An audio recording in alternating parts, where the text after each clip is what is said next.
Now this year, we have started the biggest project really in the history of the city of Scranton, the new Commonwealth Medical School. On April 1st, we will put a shovel in the ground if all things go as planned. The medical school has already, the city has already issued permits to the medical school to pour that foundation. That school, just at its base level, will employ nearly 800 people.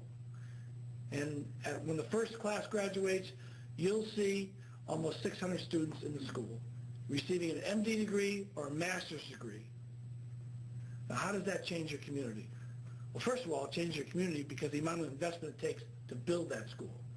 It changes your community, the amount of people that work at that school. PhDs, MD, or people just working in the cafeteria, trying to make a living, but making a difference in our community. Where else do we see that investment paying off? The condo building. Students have to live somewhere.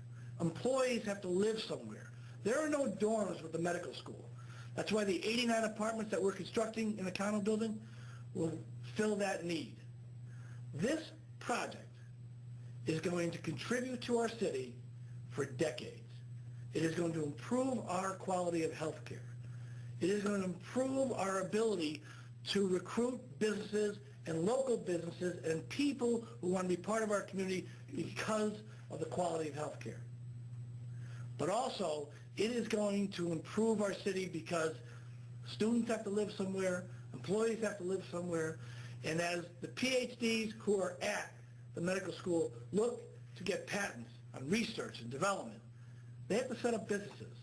If you want to know how this is going to work, spend some time in the city of Pittsburgh and see how the University of Pittsburgh's medical school has affected that city. Now, how did we get here? It doesn't happen overnight. It happens by making tough choices and being patient. I can stand here today and say we're very proud of the accomplishments of our recovery plan. And we knew how difficult that was going to be. And you look at a referendum and getting that passed, going through the court system, and in the last 2 months, being confirmed at the Commonwealth Court level for agreeing with the city's recovery plan. Both decisions for our police and fire contracts were 7-0. That means 7 Commonwealth judges, Democrats and Republicans from around the state, agreed with the platform that we put forward, for the plan that we put forward for our city. Those decisions aren't easy to make. And the time you spend preparing to be successful in court is time that takes from you from doing other things. They're not easy things to do, but we felt it was the right thing to do. I felt it was the right thing to do because we had only one chance to be successful, and we followed through on it, and we've become successful.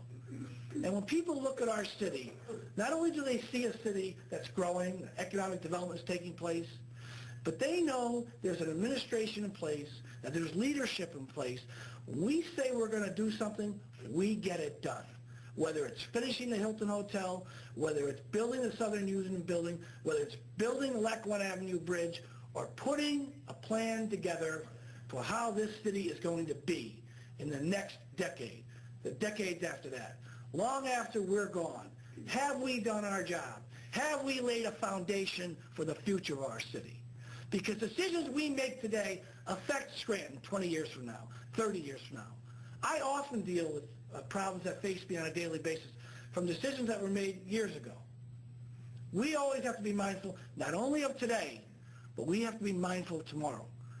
Stewardship is about making sure you're taking care of things down the line and making sure that you have a plan in place. We've demonstrated that. 7 years ago, I said I was going to focus on our park system, and a lot of people couldn't understand why. Well, the reason is very simple.